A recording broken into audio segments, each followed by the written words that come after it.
जय जवान जय किसान जय हिंद। वाला मित्रों,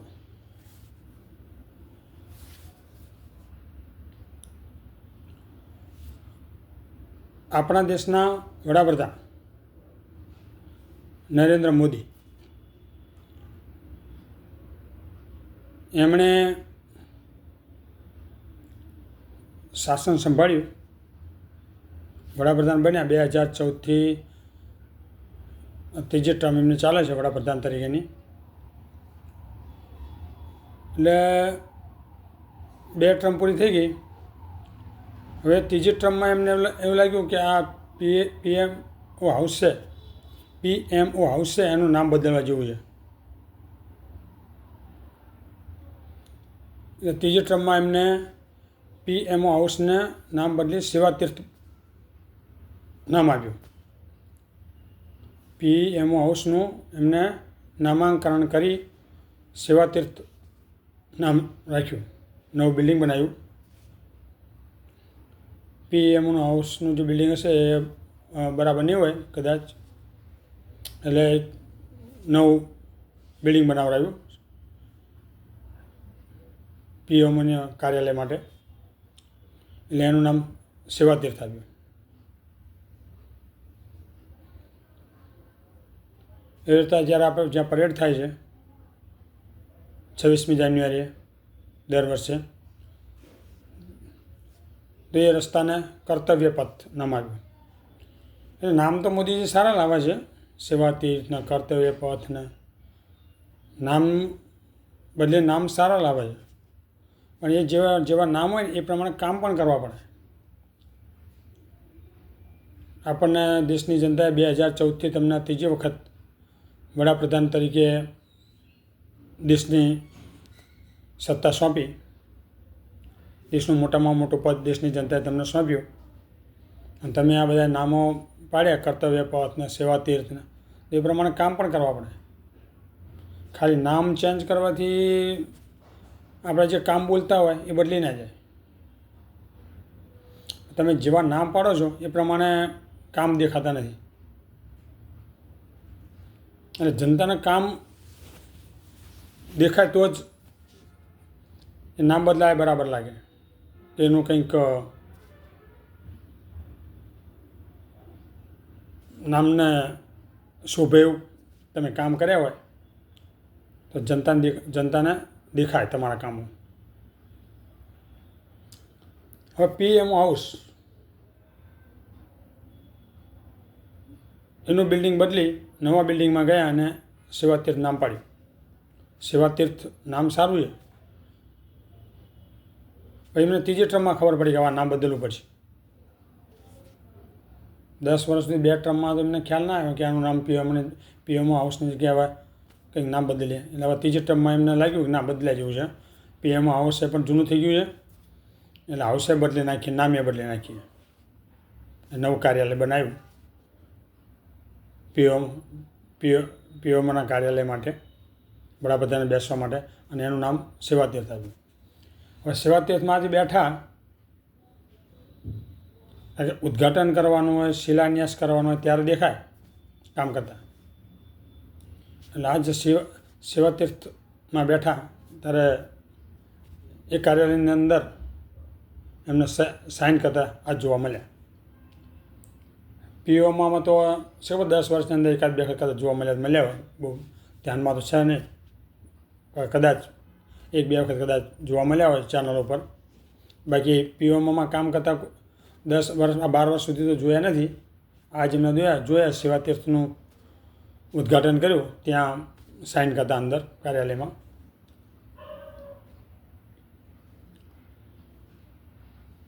કારણ કે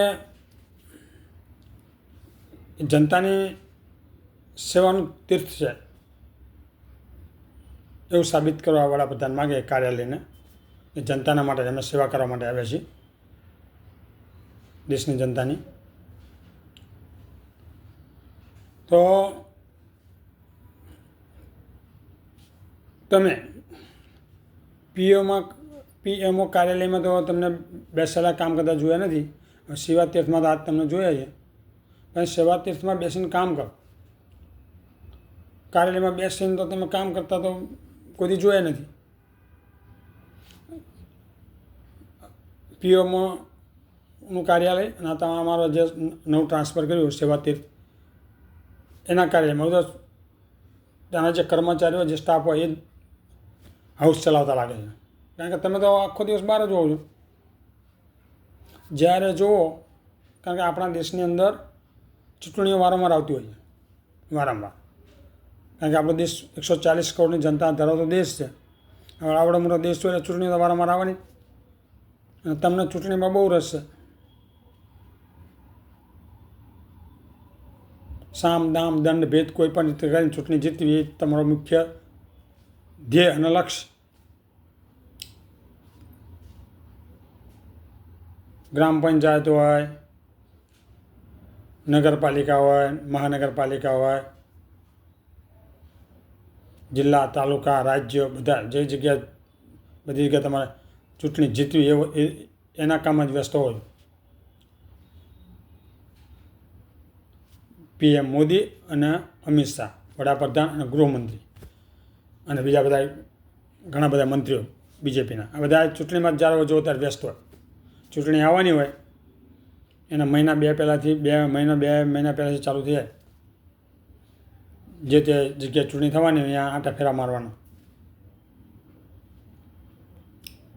તો હવે ચૂંટણીમાં વ્યસ્ત હોય તો ક્યારે એ લોકો એમનું કામ કરતા હશે? પીઓમાં ક્યારે બેસતા હશે?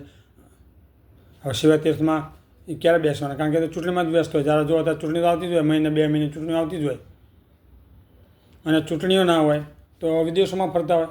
જ્યારે જો હતા કે કતર જ્ઞાન, ઓમાન જ્ઞાન, UK જ્ઞાન, US જ્ઞાન, બહાર વિદેશોમાં જ ફરતા હોય.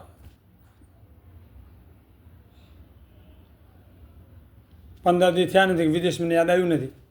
15 દી થયા નહીં, વિદેશ આવ્યું નથી. અને એમાં તો ચૂંટણી પતે એટલે તરત પાછા ફરવા પડી જાય. ગમે તે રાજ્યની ચૂંટણી પતે એના થોડા દિવસ થાય ને એમ થાય કે હવે જીત્યા એટલે તરત પછી વિદેશમાં ફરવા પડી જવાનું. હવે એ લોકો બોલાવે છે આપણા વડાપ્રધાનને કે પછી એમને એમ જાય છે એ કંઈ સમજણ પડતી નહીં હોય. કારણ કે એવું બધું ટીવીમાં તો આવે નહીં, ચેનલવાળા બતાવે નહીં. જ્યારે જુઓ ત્યારે વિદેશમાં ફરતા હોય. 15 દિવસે નીકળી જાય, 4-5 દિવસની ટૂર લગાવવા. અને કદાચ બીજો ટાઈમ મળે તો દેશમાં ઘૂમતા હોય. કોઈ જગ્યાએ એમને શિલાન્યાસ કરવાનું હોય, ઉદ્ઘાટન કરવાનું હોય, ત્યાં ફરતા. હવે શિલાન્યાસનો ઉદ્ઘાટનનો જે તે રાજ્યના મુખ્યમંત્રી હોય એ લોકોને થોડોક લાભ આપો. તમે બધે લાભ લેશો તો પછી CMને એવું થાય કે અમારા હોદ્દાનું કોઈ મહત્ત્વ જ નથી. રેલવેની ઝંડી મારવાની હોય. જે તે રાજ્યમાં ચૂંટણી હોય એ રાજ્યમાં વંદે ભારત ટ્રેન લઈને ઉપડી જાય. તો ટ્રેનો બને તો 5 વર્ષે જ પૂરી થતી છે એની બનવાની પ્રક્રિયા. પણ એમનું કેવું આયોજન હોય છે કે જે તે રાજ્યમાં ચૂંટણી આવવાની હોય ને તો એ રાજ્યમાં એમને જે જનતા માટે કંઈક કરી બતાવવાનું હોય એનું ઉદ્ઘાટન અને શિલાન્યાસ એનું આયોજન એમ થાય કે જે તે રાજ્યમાં ચૂંટણી આવવાની છે 5 વર્ષે તો એનું ઉદ્ઘાટન જે તે રાજ્યનું જીતવું કે અહીંયા જીતવું છે એટલે એના માટેનું કામ ચાલુ કરી દે. પણ જનતાને સોંપે નહીં. એ સોંપવાનું ક્યારે? જે તે રાજ્યની ચૂંટણી આવે ત્યારે. ધારો કે પશ્ચિમ બંગાળ હોય, રાજસ્થાન હોય, મધ્યપ્રદેશ કોઈ પણ હોય તો જ્યારે ચૂંટણી આવે ત્યારે વંદે ભારત સોંપવાની. રાજસ્થાનમાં આવે તો રાજસ્થાનમાં ચૂંટણી આવે ત્યારે વંદે ભારત. મધ્યપ્રદેશ આવે તો મધ્યપ્રદેશમાં વંદે ભારત. પશ્ચિમ બંગાળમાં ચૂંટણી આવશે ત્યાં વંદે ભારત. જ્યારે ચૂંટણી આવવાની પહેલાં મહિના પહેલાં ઝંડીઓ ફરકાવે. ત્યાં સુધી ગાડીઓ તૈયાર જ નથી હોતી. એટલે એ બધું એમનું ચૂંટણીલક્ષ જ કામ હોય. ચાહે બ્રિજ હોય કે કોઈ પણ હોય, કોઈ પણ એના ઉદ્ઘાટન એ ચૂંટણી પહેલાં જ કરે. ભલે 3 વર્ષ પહેલાં કે 4 વર્ષ પહેલાં તૈયાર થઈ ગયા હોય પણ ઉદ્ઘાટન એમનું ચૂંટણી પહેલાં જ કરવાનું. એટલે લોકોને દેખાય ને કે ભાઈ વિકાસના કામ. હવે તમે ગમે ત્યારે ઉદ્ઘાટન કરો, તમે કામ કરશો દેખાવાનું જ છે. તમારે કોઈ આડો આપવાની જરૂર નહીં. એડોમાં ખોટા ખર્ચા કરો. હા, હવે જોઈએ એમનું સેવાના કામ. હવે 2014થી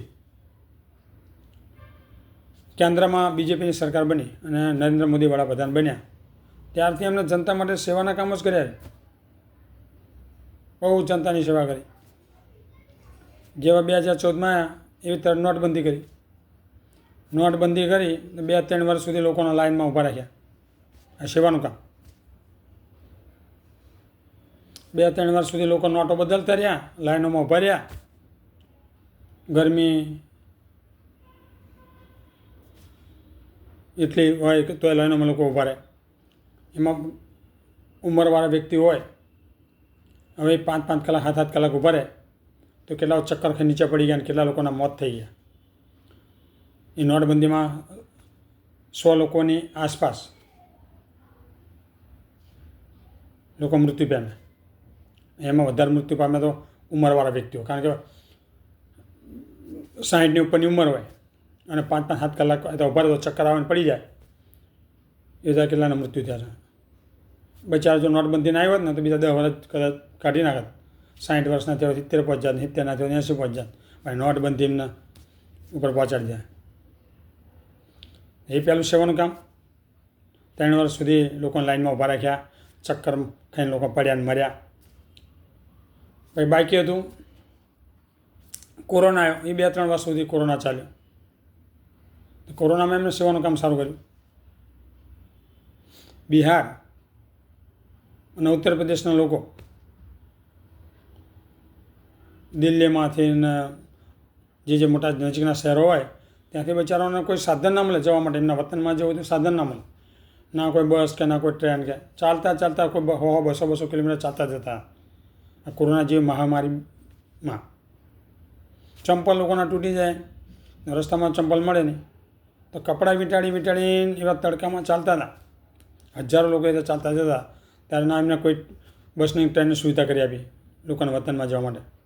આ બીજી એમની સેવા.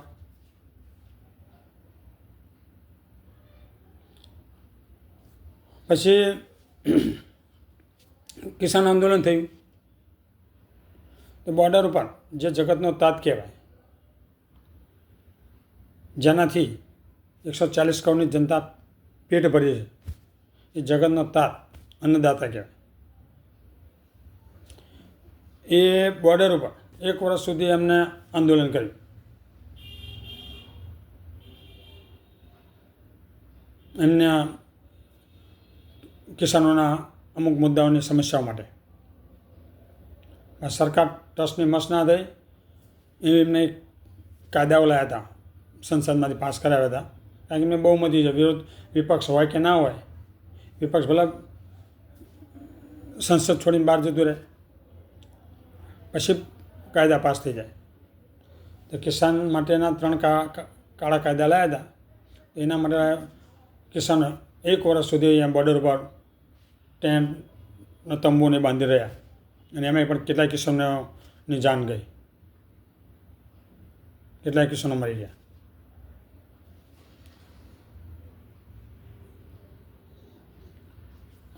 પછી 3 કાયદા એમના, કારણ કે કિસાનોના હિત માટેના કાયદા નહોતા એટલે કિસાનોને 1 વર્ષ સુધી બોર્ડર પર બેસી રાખ્યા.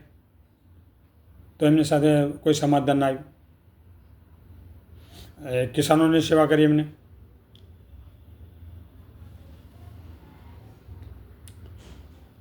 પછી જ્યારે અહીંયા ગુજરાતની અંદર સીએમ હતા ત્યારે કોઓપરેટિવ બેન્કો કેટલી બધી ગુજરાતની અંદર કોઓપરેટિવ બેન્કો હતી, બધી બંધ કરાવે. ત્યારે લોકો લાઈનોમાં ઊભા રહ્યા પૈસા પાછા મેળવવા માટે.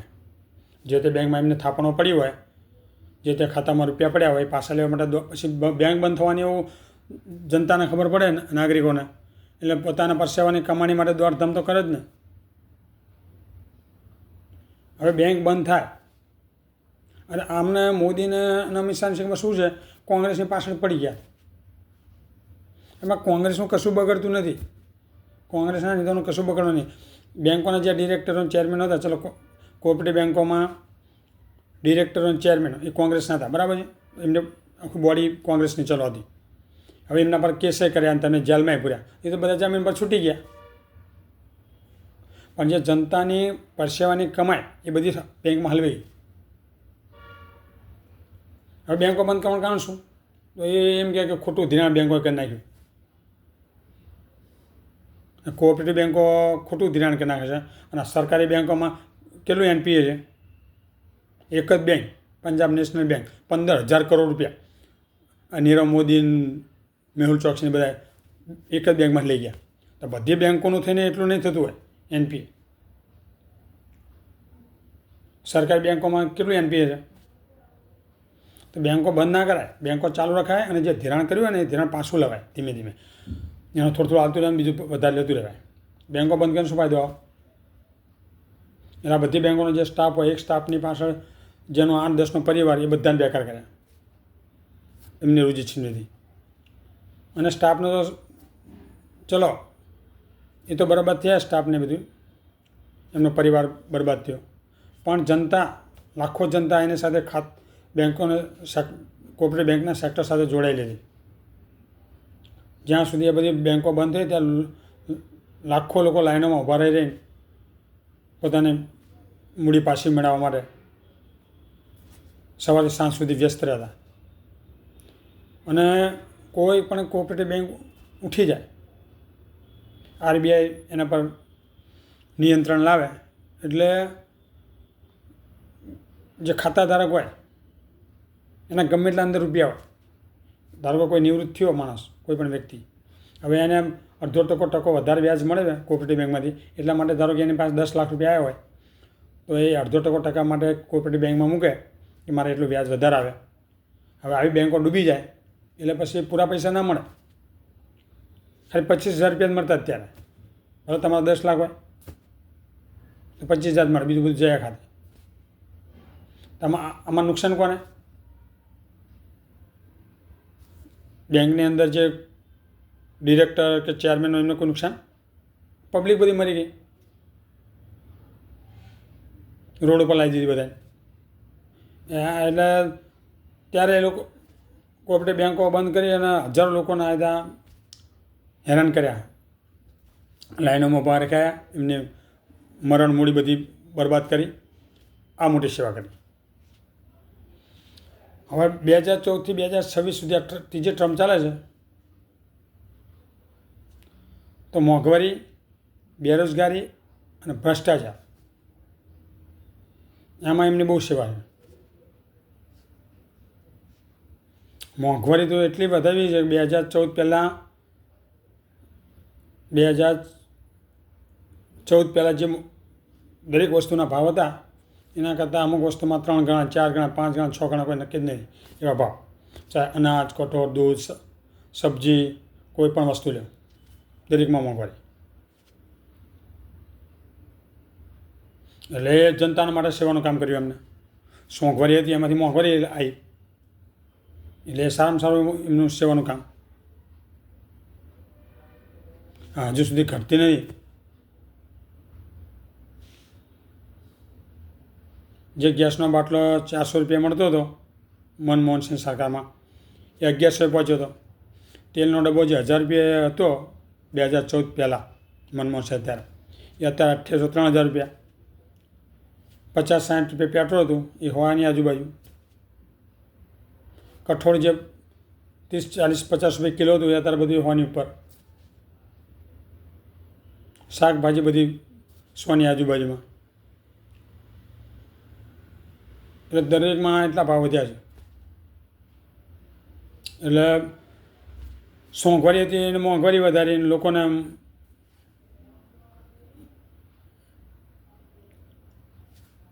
એનો લાભ આપ્યો મોંઘવારીનો, એ એમને સેવાનું કામ કર્યું. કારણ કે મોંઘવારીમાં લોકો સાથે જીવતા હતા, ભલે ઓછો પગાર હતો એ લોકો સાથે જિંદગી જીવી શકતા હતા. અને ત્યાં 25,000-50,000 પગાર હતો એ લોકોને 2 છેડા ભેગા નથી થતા. એ મોંઘવારી ત્યારે હતી કે અત્યારે મોંઘવારી છે એટલે એમને મોંઘવારીમાંથી મોંઘવારીમાં લાવ્યા, જનતા માટેની એ સેવા કરી એમને કે ચલો ભાઈ આ મોંઘવારીમાં આવી જાઓ. પછી બેરોજગારી જુઓ, એક પણ સરકારી જે સંસ્થા હોય એમાં કોઈ પણ જગ્યા પડવાની હોય ચાહે કોન્સ્ટેબલની હોય કે તલાટીની હોય કે કોઈ પણ, તો 1500 લેવાના 15 લાખ ફોર્મ ભરાય. બોલો, આટલી તો દેશમાં રોજગારી છે.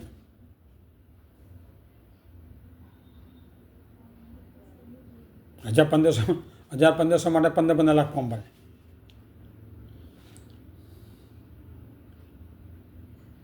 એટલે જે પહેલાં રોજગારી મળતી હતી, હવે બેરોજગારી વધારે સેવા કરી. ખાલી ખોટા કામ કરવાનું, એના કરતાં શાંતિથી ઘરે બેસી રહો, આરામ કરો, મજા કરો. 80 કરોડની જનતા છે, એને 5 કિલો આપે છે ને મફતનું ખાઈને પડ્યા રહ્યો મોંઘવારી, અને આપે 50-100 રૂપિયાનું અને વસૂલ કરે મહિને 2-5 હજાર રૂપિયાનું એમની પાસેથી. એટલી મોંઘવારી. હવે ભ્રષ્ટાચાર. કોઈ પણ જગ્યાએ જાઓ તમે તો કામ કરાવવું હોય તો પૈસા વગર કામ ના થાય. એ એમને સેવાનું કામ કર્યું.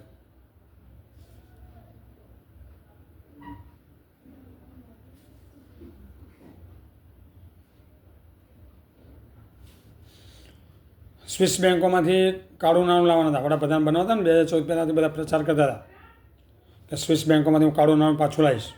દરેકના ખાતામાં 15 લાખ રૂપિયા મળશે. દરેકના ખાતામાં 15 લાખ, જેના બેંકોમાં ખાતા છે એ દરેકના ખાતામાં 15 લાખ રૂપિયા નખાશે સરકાર તરફથી. અને 15 લાખ તો તમે નાખ્યા નહીં, પણ લોકોની પાસે જે 2-5 લાખની જે મૂડી થયેલી હતી એ બધી મોંઘવારીમાં તમે ખેંચી લીધી. જે તમે આવ્યા પહેલાંની જે થોડી બચત છે મહિલાઓ પાસે કે ઘરના વડા પાસે, જે 2-5 લાખની બચત કરેલી હોય એ તમે આ 10 વર્ષ 12 વર્ષમાં પૂરી કરી દીધી. બચત જે કરી હોય મોંઘવારીમાં ધીમે ધીમે લોકોએ વાપરી નાખ્યું બચત.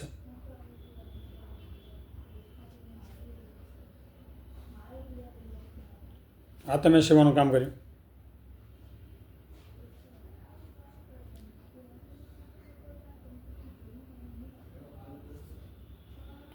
અને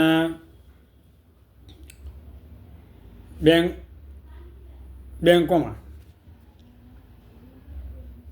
વ્યાજ દર ઘટાડી દે. મનમોહન સિંહ વખતે જે 9% વ્યાજ હતું 1 વર્ષની એફડી ઉપર, એ હવે 5%ની આજુબાજુ. 5 વર્ષે જે ડબલ થતા હતા એ 10 વર્ષે ડબલ થાય. આ લોકોની એમને સેવા કરી.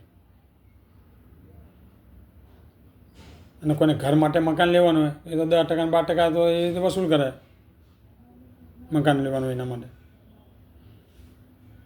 એમને જે જનતાની મૂડી હોય એનું અડધું વ્યાજ, અને એ લોકો જે ધિરાણ કરે છે ઘર માટે કે એના માટે તો ડબલ વ્યાજ વસૂલવાનું. તો આ એમની સેવા. બીજી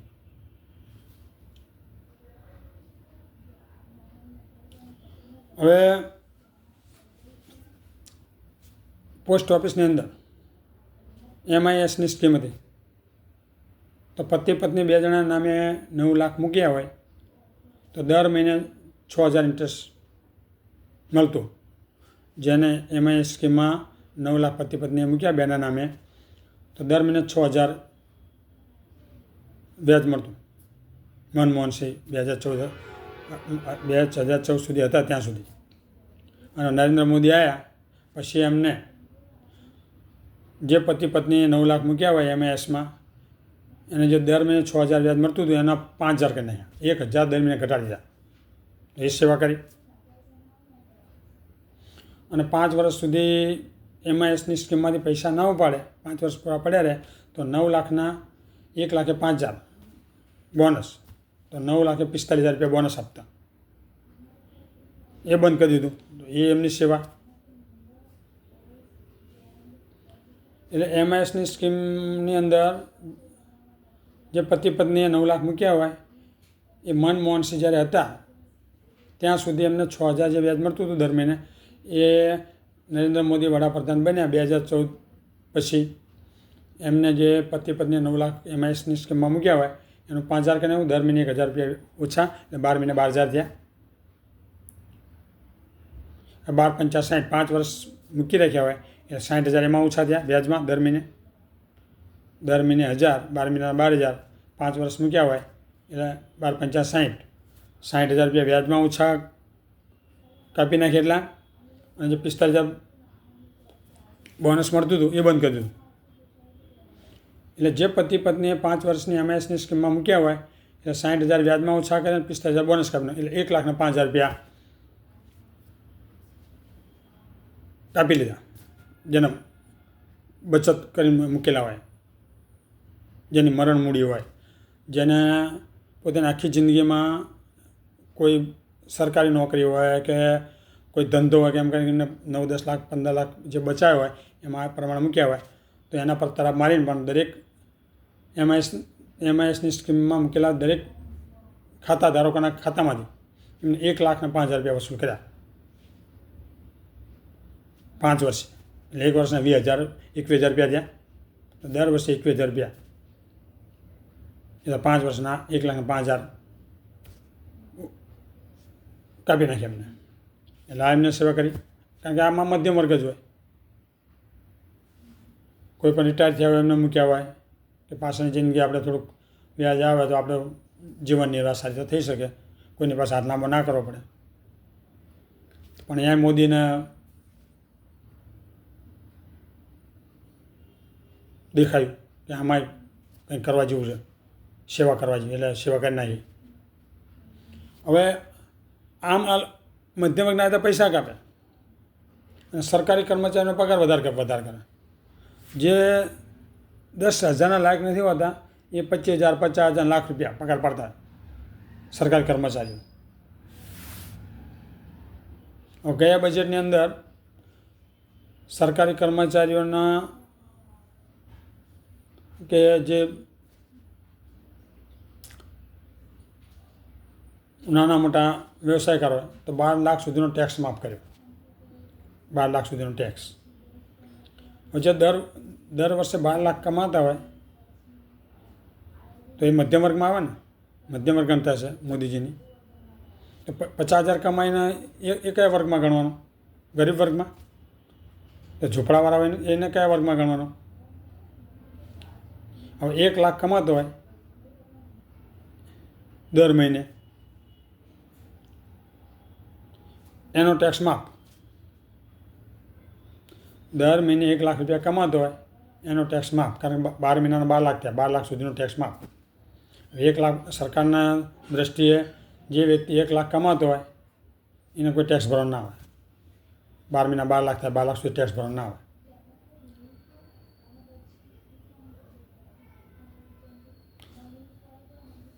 તો પછી આ જીએસટીમાં તમે ટેક્સ દરેક વસ્તુમાં નાખ્યા છે, એમાં તો બધાને સરખું જ 1 લાખ કમાતો હોય એને એ જ ટેક્સ, જે જીએસટીમાં જે કોઈ પણ વસ્તુ હોય છે એના પર જે જીએસટી તમે નાખેલું છે એ 1 લાખ કમાતો એને ભાવ મળવાનું, અને 5,000 25,000 કમાતો એને ભાવ મળવાનો. 5,000 25,000 કમાતો હોય તો તમે જે વસ્તુઓ પર જીએસટી નાખ્યું છે એને એ ભાવ મળશે, 1 લાખ કમાતો એને એ જ ભાવ મળશે. એટલે સરકારી કર્મચારી બંને બાજુ લાભ. 12 મહિને 12 લાખ થતા હોય કમાતા હોય તો એ ટેક્સ ભરવાનો આવે, અને જીએસટીમાં એમને લાભ મળે. દરેક વસ્તુમાં એમને જીએસટીના ભાવમાં લાભ મળે. જેમ ગરીબ વર્ગ ને મધ્યમ વર્ગ જે જીએસટી ભરતો હોય દરેક વસ્તુ ઉપર, એ 1 લાખ કમાતો એને એ જ ભરવાની. આવા એમના બધા નીતિ નિયમો છે. 1 લાખ દર મહિને કમાતો હોય એ મધ્યમ કે ગરીબ વર્ગમાં કહેવાય, એ પૈસાવાળો કહેવાય. લાખ રૂપિયા ભેગા કરતાં લોકોને આખી જિંદગી જતી રહે, ત્યારે લાખ રૂપિયા નહીં ભરતા, અને તમે 1 લાખ કમાતા હોય એનો ટેક્સ માફ કરી દો. એની જગ્યાએ બિચારા ગરીબને મધ્ય વર્ગને જીએસટીમાંથી થોડી મુક્તિ આપો ને તો ભાવ ઘટે વસ્તુઓમાં. છે કઈ રીતે આયોજન કરે સમજ નહીં પડતી. અને પગાર વધારે કરે. જે 10,000 લાયક નથી એ સરકારી કર્મચારીના 25,000 50,000 લાખ રૂપિયા. પેલી કહેવત જેવું થશે કે જે બધા રજવાડા હતા ને એ રજવાડા ગયા નગારે અને સરકાર જશે પગારે. નગારે ખાધીને બધા રજવાડા જતા ને એટલે હવે આ સરકારે પગાર જશે. આમાં પછી ગરીબના અમીરનું સંતુલન કોઈ જળવાય એવું જ નથી. અમીરો વધારે અમીર બનતા જાય છે, ગરીબો ગરીબ બનતા જાય. કારણ કે 1 લાખ કમાતો હોય એને ટેક્સ માફ, અને 5-25 હજાર કમાતો હોય એને એના પર જીએસટીનો ટેક્સ વસૂલવાનો, એટલો જ 1 લાખ કમાતો એની પાસે વસૂલવાનો. આ નીતિ તમારી સારી. તો 1 લાખ કમાતો એની પાસેથી જે 12 લાખ તમે ટેક્સ કર્યા છે એમાંથી ટેક્સ વસૂલો ને એ ઘટાડો, અને જીએસટીમાં ઓછા કરો, વસ્તુઓમાં જીએસટીનો જે છે ઓછા કરો. પહેલાં 3 લાખ સુધીનો ટેક્સ ફ્રી હતો, પછી 6 લાખ પછી સીધો 12 લાખ. એ કંઈક નજીકમાં ચૂંટણી કંઈક આવતી હતી એ સીધો કોઈક રાજ્યમાં સીધા 12 લાખ ને, અને જીએસટીમાં ટેક્સ વધારે કરે દરેક વસ્તુઓ પર. તો દરેક વસ્તુની જરૂર તો ગરીબ વર્ગ હોય, મધ્યમ વર્ગ કે અમીર હોય બધાને પડવાની. તો ગરીબ જેટલો જીએસટી ઉપર ટેક્સ ચૂકવે એટલો મધ્યમ વર્ગ અને અમીર વર્ગ એમને એટલો જ ચૂકવવાનો, અને વધારે કમાય તો એમને એમાંથી ટેક્સ માફ. આ નીતિ તમારી સારી. આ તમે સારી જનતાની સેવા કરો. તમારા બધા કામ સેવાના બધા આવા જ છે. નામ પાડ્યું સેવા તીર્થ. નામ પાડવાથી કશું ના થાય. કર્તવ્ય પથ નામ પાડવાથી કર્તવ્ય પથ ના બની જાય, પણ એ કર્તવ્ય પથ ઉપર ચાલવું પડે. આપણે જે કીધું ને બધા કર્તવ્યો પૂરા કરવા પડે. આપણે કીધું ને કે સ્વિસ બેંકમાં હું કાળું નાણું લઈશ, લાયા તમે? દરેકના ખાતામાં 15 લાખ રૂપિયા નાખવામાં આવશે, નાખ્યા તમે? દર વર્ષે 2 કરોડ લોકોને રોજગારી આપવામાં આવશે, આપી તમે? બેરોજગારી ઘટાડવામાં આવશે. બેરોજગારી તો ફોજ ઊભી કરી નાખી, બેરોજગારી ઓછી કરી. 100 દિવસ સરકાર બનશે, 100 દિવસમાં મોંઘવારી 5 થી 6 ગણા ભાવ કરી નાખ્યા છે તમે દરેક વસ્તુ. આસમાન શું છે? મહિલાઓના મંગળસૂત્ર છીનવા જતા કહેતા ને તમે મોદીજી, તમે બધું મંગળસૂત્ર છીનવી લીધા, બધા દાગીના છીનવી લીધા, એટલો ભાવ કરી મળ્યો સોનાનો.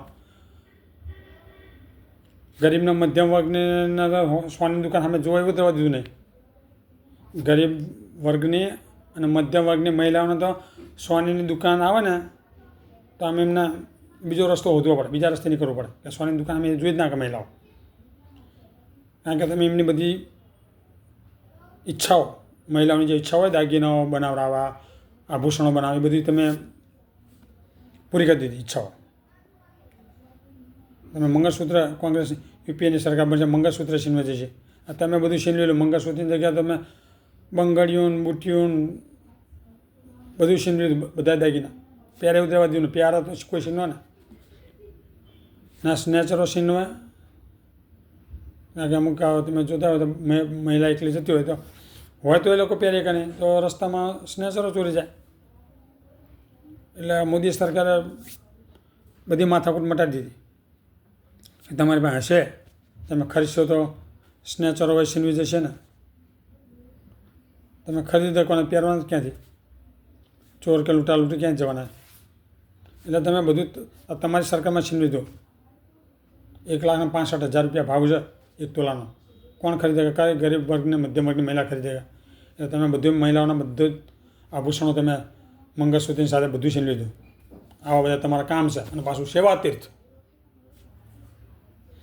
ભાજપની પાર્ટીમાં બધા ભ્રષ્ટાચારીઓ ભેગા કર્યા છે. જે વિપક્ષના બધા ભ્રષ્ટાચારી હોય એ બધા ધાક ધમકીઓ, ઈડી, સીબીઆઈની બધાને ધાક ધમકીઓ આપી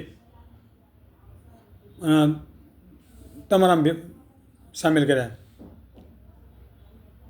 બહારના ભ્રષ્ટાચાર, એમના ભ્ષ્ટાચારનો તો કોઈ વાંધો જ ના હોય એમને, કારણ કે કોઈ જાંચ થવાની જ નથી. જ્યાં સુધી મોદી સરકાર રહેશે, બીજેપીની સરકાર, ત્યાં સુધી બીજેપીના ગમે એટલા ભ્રષ્ટાચારી નેતાઓ છે એમની કોઈ જાંચ થવાની નથી, એમની સંપત્તિઓની.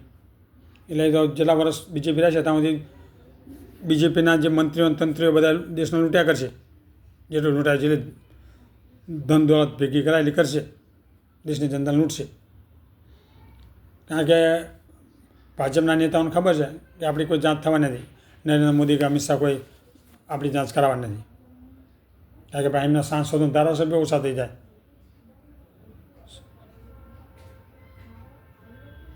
અને એટલે આપણે બધા જનતા માટે એમના સેવાના કામો છે. સેવા તીર્થ. તમે સેવા તીર્થમાં બેસતા તો છો ને. તમે જે પીએમમાં પીઓમાંની કાર્યાલય હતું જૂનું, અને આ નવું કાર્યાલય બનાવ્યું, તો એના તમે કરોડો રૂપિયા ખર્ચો કર્યા છે. પણ તમારે એક કાર્યાલયનું કોઈ જરૂરિયાત નથી. તમે નતા પીઓમાં બેસતા કે નહીં, તમે સેવા તીર્થમાં બેવાના. તમે આખો દિવસ જ્યારે જુઓ ત્યારે ચેનલ ઉપર, ટીવી ઉપર તમે જ્યાં હોય ફરતા જ દેખાવો. કારણ કે અમે ચેનલ જોઈએ ને, અમને ખબર આજ તક વાળા તો બહુ દેખાડે એમાં તમારું. આજ તક વાળા બધું તમારું ભાજપવાળાનું, બીજેપી સરકારનું ગાતા હોય મોદીનું. અને આજ તકમાં તો એના જે એન્કરો હોય એ સત્તા પક્ષને પૂછવાની જગ્યાએ એને કોઈ વિપક્ષને પૂછપૂછ કરતી હોય. અંજના ઓમ કશ્યપ ને બધા. અને એવા મુદ્દા જનતાના જે પીસાઈ રહી છે એના મુદ્દા બધા ઉઠાવવાના, જે જનતાના માટેના હોય, દેશના હિત માટેના હોય, એવા મુદ્દાઓ ઉઠાવવાના હોય ને એવા બધા પૂછવાના.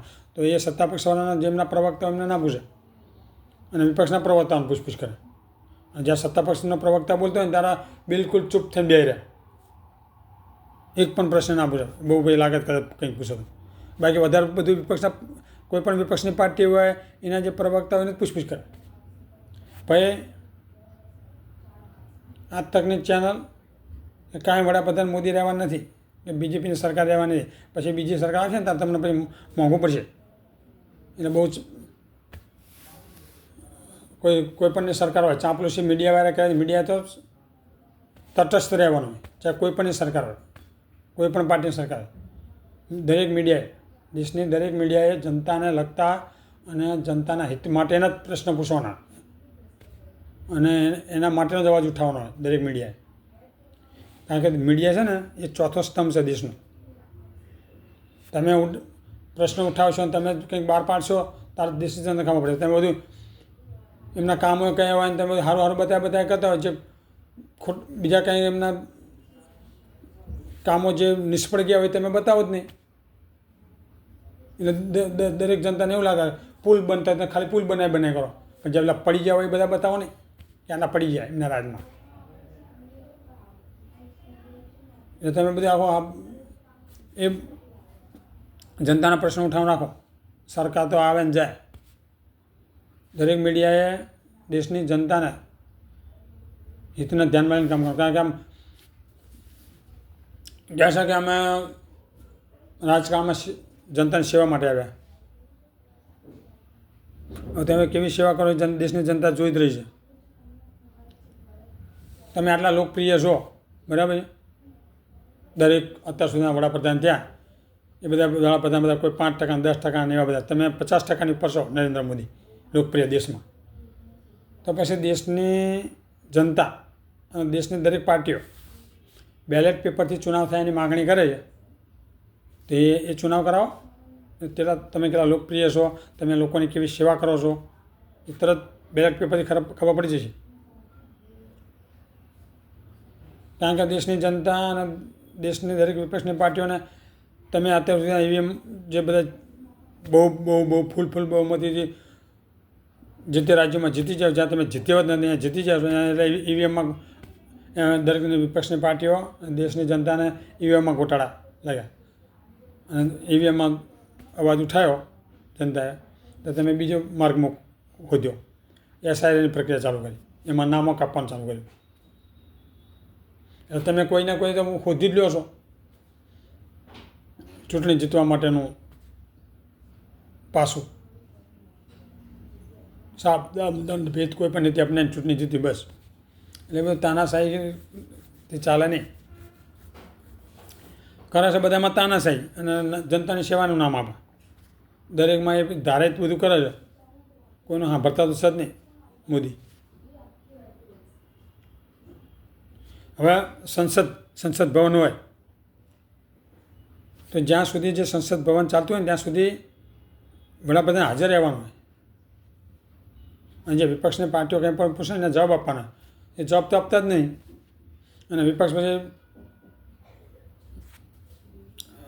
સંસદ ભવન છોડીને બહાર નીકળી જાય પછી જવાબ આપવાનું ચાલુ કરે. પછી કે વિપક્ષ નીકળી ગયું. વિપક્ષ તમે 1 કલાક સુધી તમારી બધી કહાની સંભળાઈ કરો, એમને જે મુદ્દા વિશે પૂછ્યું હોય એનું તમે જવાબ ના આપો તો તમે બધી ખાલી વિકાસની બધી અનર્ગત બધી વાતો કરે સાંભળો બે વિપક્ષ જે પૂછેનો જવાબ આપો નહીં તો પછી સંસદ છોડી દે ને, પાર્લામેન્ટની બહાર નીકળી જાય. મણિપુર વખતે તમે જવાબ ના આપ્યો. આ વખતે રાહુલ ગાંધી પેલું નરવણેજીની કિતાબનું પૂછવાના હતા ત્યારે તમે એમને બોલવા જ ના દીધા. એટલે વિપક્ષના બોલવા નહીં દેવાના, સાંભળવાનું નહીં, જવાબ આપવાનો નહીં. આવી રીતે તમારું સંસદ ભવન ચાલે.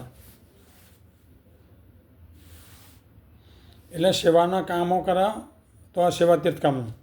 કર્તવ્ય પથ માટે, કર્તવ્ય પથના રસ્તે જવું હોય તો કર્તવ્ય બધા નિભાવવા પડે. જે બોલ્યા હોય ને આપણે દરેક રાજકીય ચૂંટણીઓમાં એ બધા કરી બતાવવા પડે, કામ કરી બતાવવા પડે. ખાલી દેશની જનતાને લોભાઈ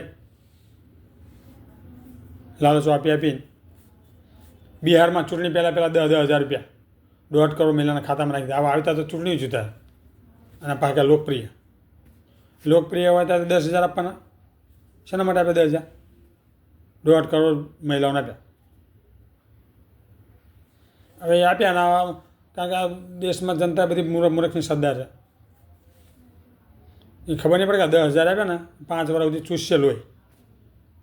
આ મોંઘવારી એટલી વધારે છે 5 વર્ષ સુધી ગાભાન ડૂચા બધા કાઢી નાખશે તમારા.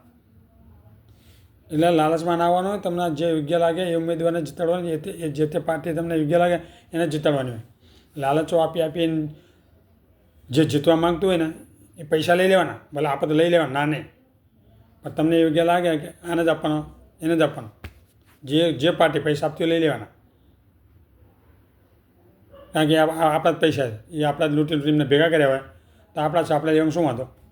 જે તે પાર્ટી કોઈ પણ લાલચ આપણે લઈ લેવાની, પણ તમને યોગ્ય લાગે દેશના હિત માટે અને તમારા પ્રાથમિક કામો કર્યા હોય, તમને સારી સુવિધા આપ્યા હોય એવા વ્યક્તિને જ વોટ આપવાના. એટલે સેવા તીર્થ અને કર્તવ્ય પથના બધા નામ પાડવાથી, નામ બદલવાથી એ સેવાના કામો ના થાય. એટલે કામો કરવા પડે, કારણ કે તમે બધા 2014 થયા એ જનતા માટે તમે બધા સેવાના કામો કરો છો, આખી દેશની જનતા જાણે છે. એટલે તમારે નામ બદલો કે ના બદલો એ તમારા જે કામો હોય જનતાને દેખાય છે. જનતા કે એટલે તો મૂર્ખ નથી કે 140 કરોડનો દેશ છે તો તમે બધાને મૂર્ખાઓ સમજો. અને જ્યારે બધા ટીવી પર હોય આખો દી નીચે કોઈ પણ ચેનલ હોય એમ પીએમના સંબોધનો ચાલુ થાય અને બધું કોંગ્રેસ માટે જ હોય. કોંગ્રેસ નહીં હોય તો વિપક્ષની પાર્ટીઓ નીચે લાઈનો આવતી હોય, એમના વખાણી જાતે કરતા હોય. તમે તમારા વખાણ બીજા કોઈ કરે તાર કહેવાય, તમે તમારા વખાણ કરતા કરો. નીચે લાઈનો આવતી હોય, પીએમ મોદી આમ કહ્યું, કોંગ્રેસ માટે આમ કહ્યું. એટલે એ પીઓમાં બેસતા જ નથી. 10-12 વર્ષમાંથી કોઈ પીઓમાં બેઠા નહીં. એમને બેસવાનું જ નહીં તો ભાઈ પીઓમાંનું કામ શું? પીઓમાં બધા કર્મચારીઓ સ્ટાફવાળા પીઓમાં સંભાળે. એવા સેવા તીર્થમાં એ બેસવાના કે નહીં બેસવાના અત્યારે જોયા એમને ઉદ્ઘાટન કરતા, સહી કરતા જોયા હતા. હવે ક્યારે જોઈશું એ નક્કી નહીં, કારણ કે ચૂંટણીઓમાં વ્યસ્ત રહ્યું. 2014થી ચૂંટણીઓમાં વ્યસ્ત રહ્યું. દેશોમાં જે તે રાજ્યોમાં ફરવું, વિદેશોમાં ફરવું વારંવાર, 15 દિવસ ગમે ત્યાં ઉપડી જવું. શિલારોપણ ઉદ્ઘાટનમાં ફરતા રહે, આખો દી ફરતા જ હોય. બાકી હોય પાછા ટીવી પર આવી જાય ભાષણ કરવાનું, અને ચૂંટણી હોય ત્યારે રેલીઓનું ભાષણો કરતા. જ્યારે જુઓ ત્યારે ફરતા જ દેખાય. તો પીઓમાં ક્યારે બેસે? જનતાની સેવા કરે. નામ પાડ્યું સેવા તીર્થ. પીઓમાં બરાબર નહોતું લાગતું, હવે સેવા તીર્થ પાડ્યું. 2 ટર્મ જતી રહી પછી એમને યાદ આવ્યું કે ના બદલાવા જેવું છે સેવાજી. એટલે સેવા તીર્થના કર્તવ્ય પર નામ પાડવાથી એમ ના થાય. જનતાના સેવા માટેના કામો કરો તો જનતાને આપોઆપ દેખાશે તમે જે કામો કરશો. એટલે જનતાને જે સેવા કરવી હોય ને તો મોંઘવારી, બેકારી, ભ્રષ્ટાચાર આ બધું ઓછું કરો. અને જે બધી આ પ્રાઇવેટલાઇઝેશન કરતા હતા ને, પ્રાઇવેટને બધું વાપો છો. સ્કૂલો તો પ્રાઇવેટ, હોસ્પિટલો તો પ્રાઇવેટ, એમાં બધી સારી સુવિધા મળે તો સરકાર કેમ નહીં બનાવી શકતી સારી સ્કૂલો, સારી હોસ્પિટલો?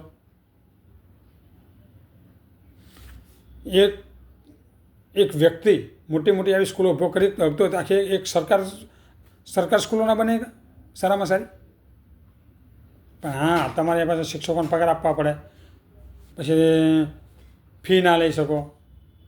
એટલે જનતા માટે ક્યાં કામ કરવાનું છે? જનતાના છોકરાઓ ભલે મોટી મોટી ફીઓ ભરીને પ્રાઇવેટમાં જાય અને પ્રાઇવેટવાળા કમાય. આ વિદેશોમાં જુઓ તો 12મા સુધીનું ધોરણ બધું મફત હોય, ચાહે ગરીબનો હોય કે અમીરનો છોકરો હોય. અને આ તો અમીરના છોકરા પ્રાઇવેટ સ્કૂલોમાં ભણતા હોય, મધ્યમ અને ગરીબને બચારાને હવે અહીંયા જોવું પડે. કારણ કે ગુજરાતી સ્કૂલો બધી બંધ કરી નાખી, જ્યાં જોવા ત્યાં બધી બંધ, બધી હવે ઇંગ્લિશ મીડિયમ થઈ ગયું છે. તો ઇંગ્લિશ મીડિયમની સ્કૂલો ખોલો, જે તે જ્યાં જ્યાં જરૂર ત્યાં બધી લાગતું હોય, જે તે જિલ્લો હોય, જે તે તાલુકા રાજ્યોમાં દરેક મા બાપના વિદ્યાર્થીઓને પોતાના છોકરાને ભણાવવા માટે એ લોકો જ્યાં રહેતા હોય નજીકમાં સ્કૂલ હોય, દરેક સુવિધા મળતી હોય ભણવા માટે. સારી સારી હોસ્પિટલો સરકારી બનાવો. 5 લાખનું આયુષ્યમાન કાર્ડ. આયુષ્યમાન કાર્ડની શું જરૂર છે? તમે દરેક હોસ્પિટલમાં સુવિધા આપો ને. કારણ કે અમીર હોય ગરીબ હોય, દરેકનું જીવન સરખું છે. અમીરને તો બધું મળી રહેશે, ગમે તે મોટી હોસ્પિટલોમાં સારવાર કરાવી શકશે. ગરીબના મધ્યમ પ્રાઇવેટ હોસ્પિટલમાં સારવાર કેતા કરાવી શકશે? તો સાવ ગરીબ હોય, બિનવારસી હોય કે કોઈ પણ હોય મધ્યમ, તો એ લોકોને આયુષ્યમાન કાર્ડની કોઈ જરૂર પડે નહીં. એવી સુવિધા બી કરો. ભલે એનો ગમે એટલો ખર્ચો થાય તો એ સરકારી હોસ્પિટલમાં એને સારામાં સારી સારવાર મળી રહે. ગવર્મેન્ટ હોસ્પિટલમાં સારામાં સારી સારવાર મળી રહે તો એને પ્રાઇવેટમાં ક્યાં ખર્ચા કરવાની જરૂર છે? પણ આ તો છે ને, પ્રાઇવેટ હોસ્પિટલનો લાભ પહોંચાડવા માટે એમની આ યોજના છે આયુષ્યમાન કાર્ડ. તમારી હોસ્પિટલમાં તમે સુવિધા આપો જે તે પેશન્ટને, તો તમારે તમારી સરકારી હોસ્પિટલમાં જો ₹1 લાખ પતું ને એ તમે પ્રાઇવેટમાં 5 લાખ સુધીનું પેશન્ટ સારવાર કરે તો 5 લાખ સુધીની સરકાર ચૂકવે. તો અહીંયા પ્રાઇવેટને 5 લાખ ચૂકવ્યા વગર તમારે 1 લાખમાં પતી જાય. તો અહીંયા સુવિધા આપો ને તમારી સરકારી હોસ્પિટલમાં પેશન્ટને, જનતાને. એટલે આ બધું એમનું છે ને, લોકોને જે અમીરો હોય એને લાભ પહોંચવા માટે એમને બધા આ યોજનાઓ હોય. બધી જે તેમની યોજના હોય બધી અમીરોને લાભ પહોંચવા માટે યોજના હોય. એટલે સેવાના કામ નાનામાં નાના વર્ગ સુધી દરેકને મળે, દરેક જનતાની પ્રાથમિક સુવિધાઓ પૂરી પાડો. સામાન્યમાં સામાન્ય જનતા સરળ જિંદગી જીવી શકે એવા કામો કરવાથી